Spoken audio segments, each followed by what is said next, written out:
कुरान पढ़ना नहीं आता तो क्या तर्जुमा पढ़ने का भी वही सवाब मिलेगा? देखें, कुरान पढ़ने का सवाब अगरचे के अरबी में है, बहरहाल आपको पढ़ना नहीं आता और तर्जुमा आप पढ़ना चाहते हैं, बहुत अच्छी बात है। और मैं ये नहीं कह सकता कि सवाब नहीं मिलेगा, क्योंकि सवाब का इख्तियार परवरदिगार के हाथ में है और यकीनन वो बेशबहा सवाब दे सकता है।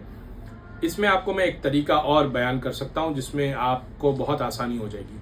वो सूरे जो आप नमाज में पढ़ते हैं वो आपको याद होंगे, तो रमज़ान में आप ये कर सकते हैं कि वैसे आप तर्जुमा पढ़ते रहें और जो सूरे आपको वैसे ही याद हैं वो भी आप साथ में पढ़ लिया करें, ताकि आपको तिलावत कुरान का सवाब मिल जाए। साथ में जो तर्जुमा आप पढ़ रहे हैं तो कुरान की तरफ देखना भी इबादत है, तो अन्नज़रु इलल कुरान इबादा, तो कुरान को देखने का सवाब भी आपको हासिल हो जाएगा।